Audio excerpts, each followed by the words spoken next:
G'day punters, welcome back to the MacBet post-operation show where we take a look at the Brisbane Metro meeting from Saturday. This week we'll be looking at the races from Toowoomba on the weekend, but first I'll say g'day to the boys. John, Tom, how are we both going, guys?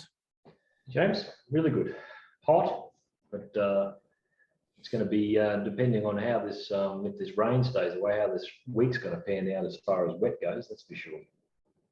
Yeah, I'm pretty keen to get back on some dry surfaces, to be honest. We've been going up and down on the one spot the last 2 weeks. Yeah, we have. Yeah, well, results have definitely shown that. We managed to win last week, which was good though. We picked up 2.8 units, 7.6% profit on turnover there for the year. We're still up 41 units at 14.7%. So ticking along nicely, but yeah, looking at the worm graph, we're sort of just a little bit just up and down in the same sort of spot at the moment. Tom, you probably think wet tracks would have something to do with that, or John, any theories? Yeah, I think last week we were a little bit, it was a very tricky week because I think we were on the poly track the most of it, and there was a couple of times where it started to play a little bit differently, but I think we've got a good handle on it now. And then the week prior was just the big rain, like that absolute rain bomb that hit Brisbane. So it has been a funny 2 weeks, hasn't been the normal routine, but looks like we'll get back to a bit of normality this week. Yeah, I think it's been I'm happy with the last week, even though we just won. I think it's been a real learning curve for us and how these tracks are going to play, especially the poly track. We're very happy with the situation we're in and where we've found ourselves and what we've learned from it. So I wish they raced on it every day, or once a week at least. Wow. Every day. Every day, that'd be keen. Once a week. So you think you might have found the key to unlock the poly track, John? You're happy with that? Well, it's very similar to how I was feeling about Eagle Farm last time in. Everyone didn't really like Eagle Farm there, but I was keen to bet there.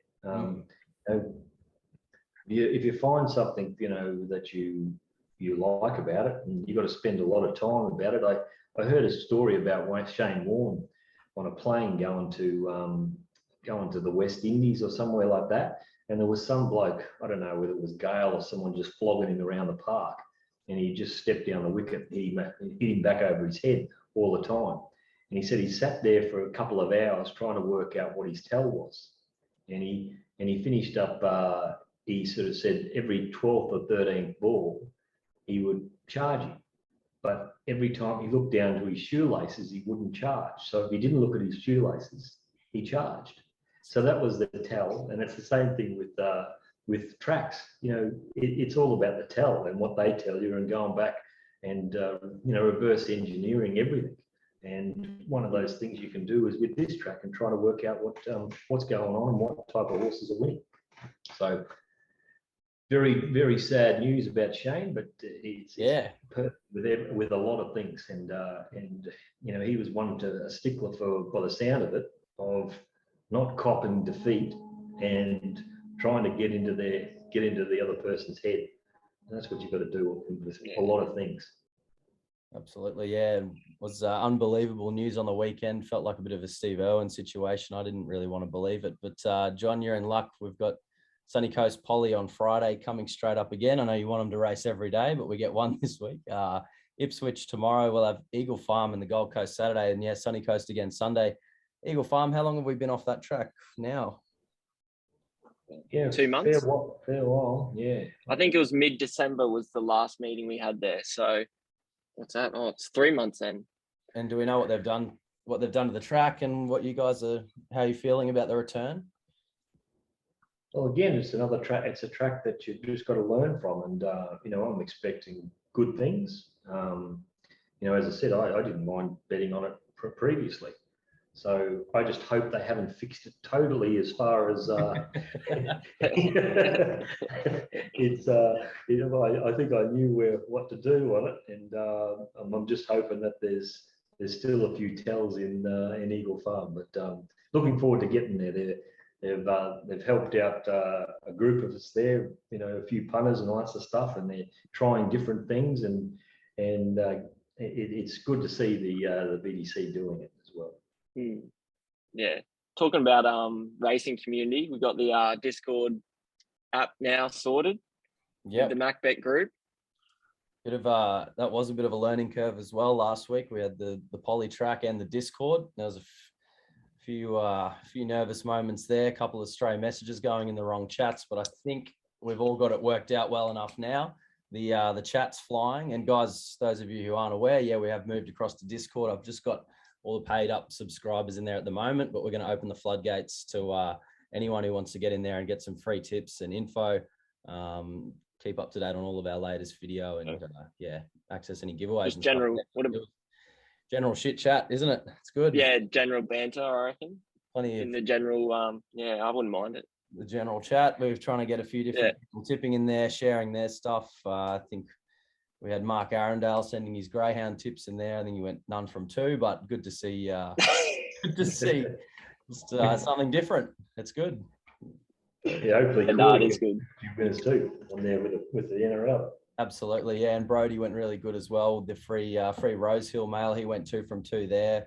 Everyone was up and about. Lots of back slapping, a lot of high fives. So really, really good. We'll have some more comms out there for everyone once we're open sort of to the public a bit more. But we'll take a look at the Toowoomba meeting from Saturday. We're only going to look at the Quaddie legs. Keep the video nice and short and sweet. For the meeting, we lost 0.65 units, so pretty much broken square. We'd risked 6.25 and we got 5.6 back. Guys, what's your overall thoughts on this meeting, how the track played? Just a bit of a dud day. Would have probably preferred it somewhere else, I'm guessing.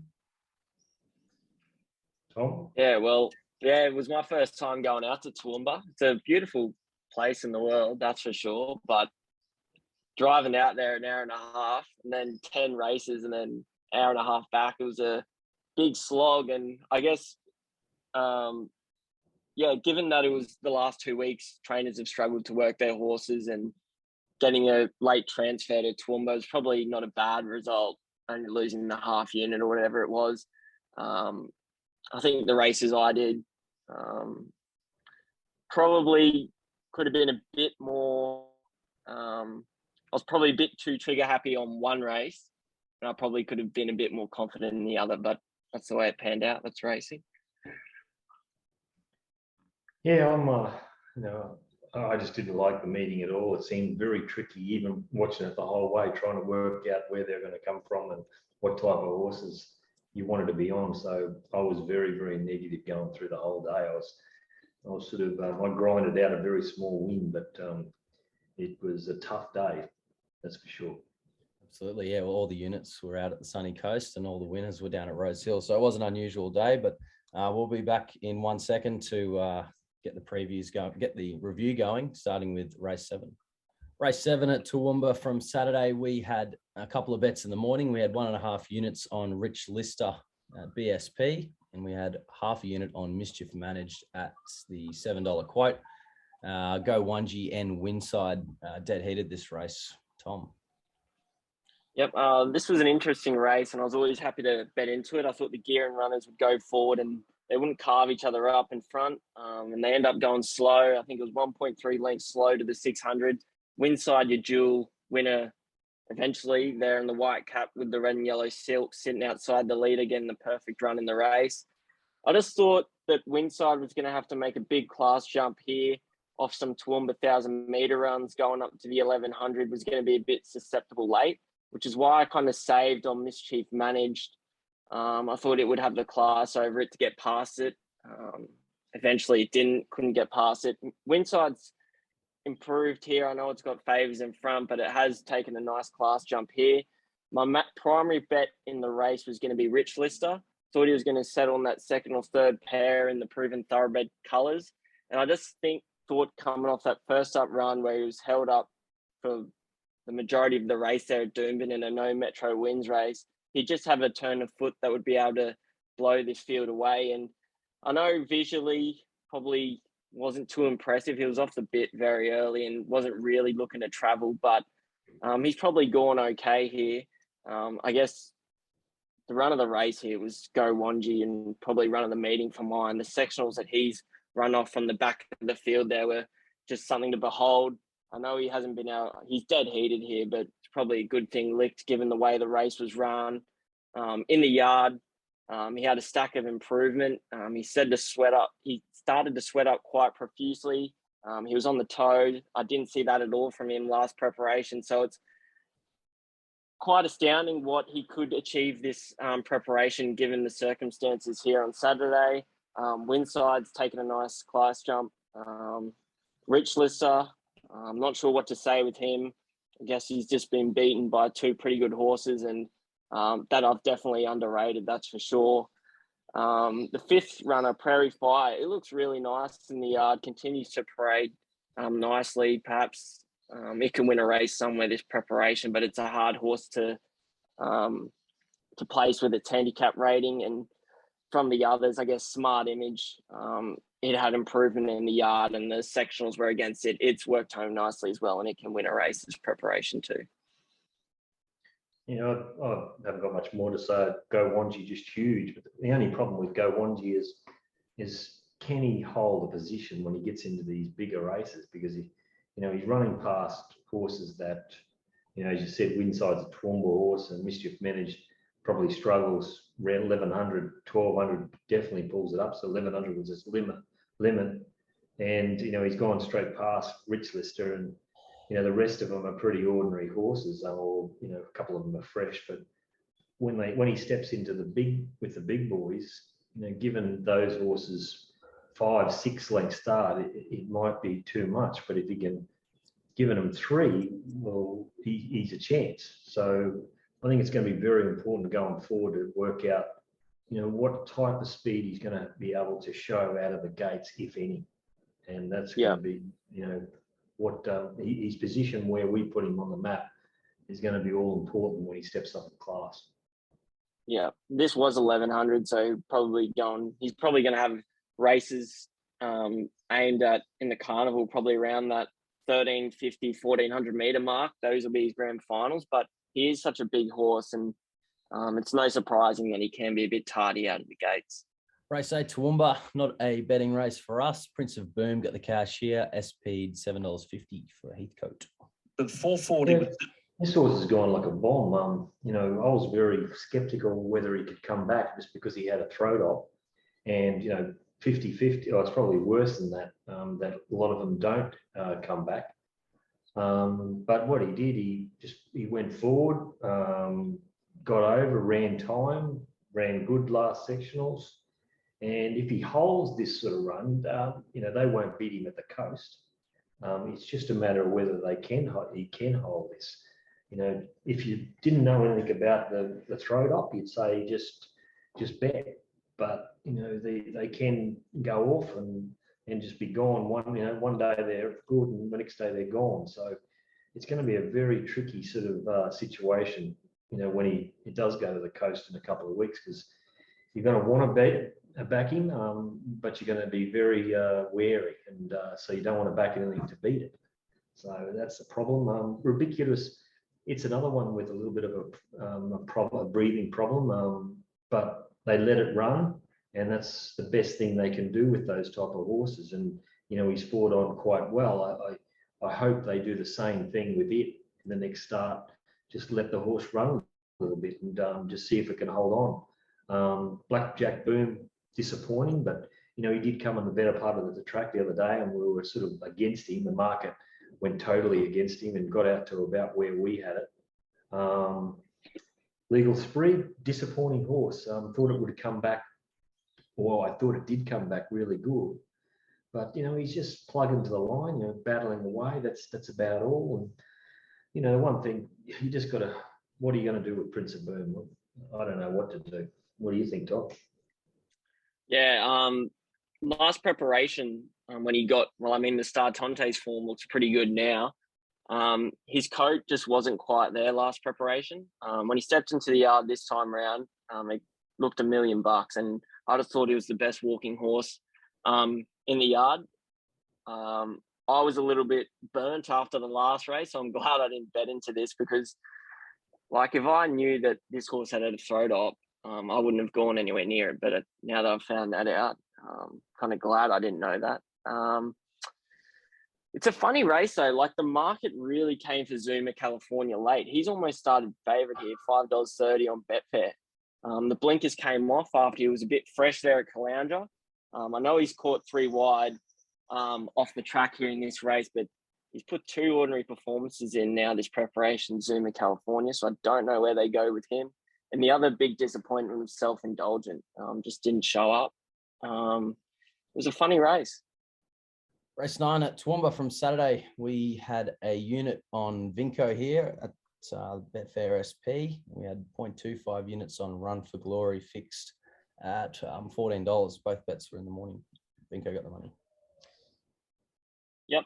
I always thought this was going to be a nice betting race with Racecourse Road and Go Gold taking up a big chunk of the market. Racecourse Road in the black and yellow colours comes out well from the wide gate, pushes forward the horse that's up in distance. They go about 3.2 lengths faster to 600 for the class average. Perhaps Jaden's done a little bit too hard in front, but in saying that, Stuttering settled well back at the rear after copping a big bump at the start. So that's why I thought he was going to be susceptible at the end of 1300, especially going around the hill at Toowoomba. So I was always happy to bet on those horses that were going to be kind of parked midfield or worse. For that, I thought that Gogol was going to be a bit susceptible at the end of 1300. And I thought Vinco was just the horse here, second up. Posted a career peak here at Toowoomba, 1300 last preparation. He was just going to be the horse that's going to be coming to the right spot with the right jockey and be strong late over this distance. I had a saver on Run for Glory. I know he was a bit disappointing first up, but I thought he could definitely improve on a dry track with the blinkers going on, just parked in the right spot.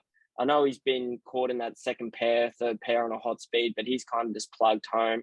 I'm not really sure where they go with him now, but it was a pretty good win by Vinco. He was slow out. He's given him a big head start, and I know he's had the speed on the suit, but he was second up here, and I think he can definitely win again this preparation. With the rest, Sambro looked $1 million in the yard, I thought. Bit disappointing for mine. He started 670 and had conditions to suit here and hasn't really put in at all. He was coming out of a pretty hot race at the Gold Coast and poor tyre zone.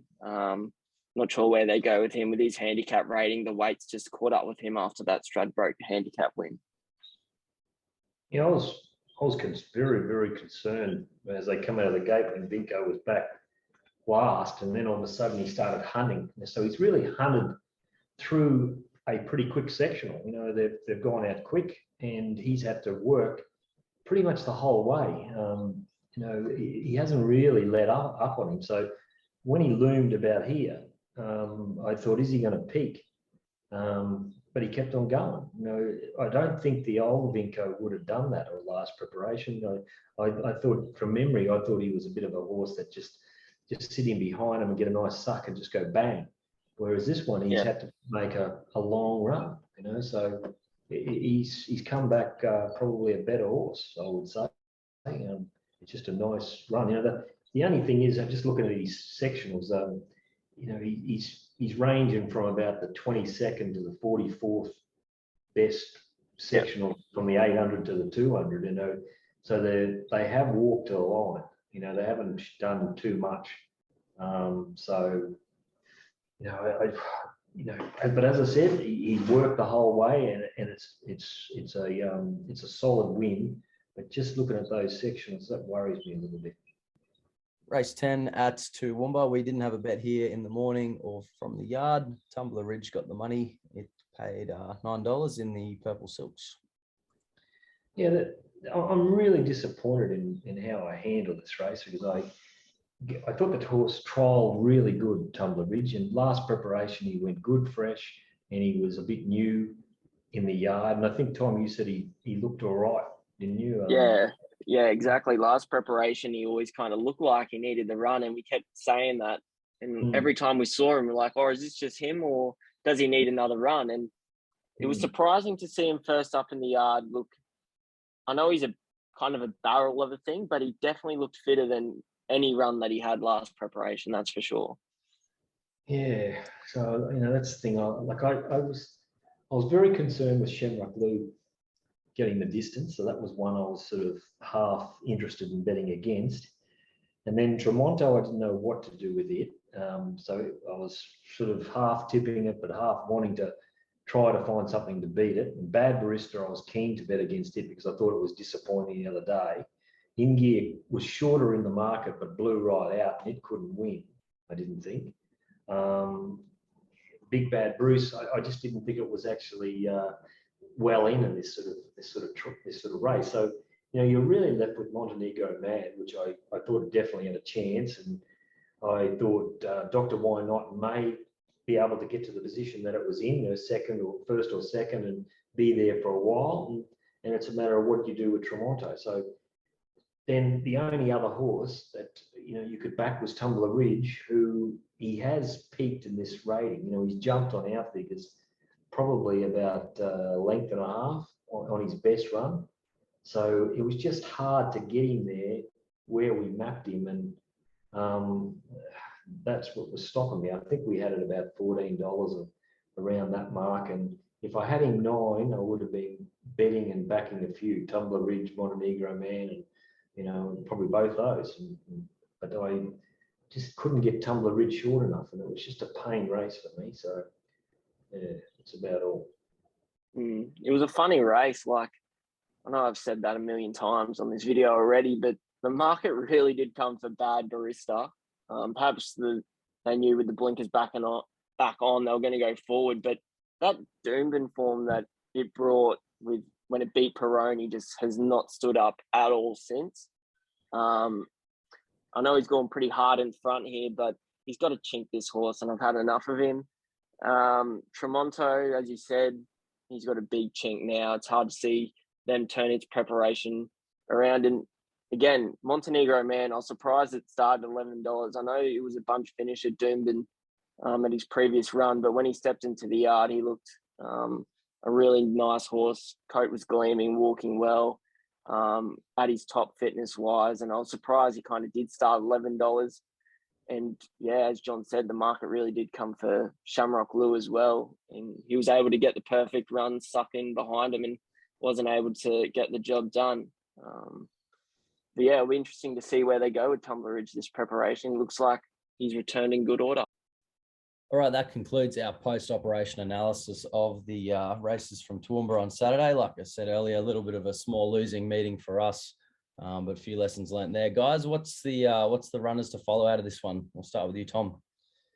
I'll go race 5, Night Mariner.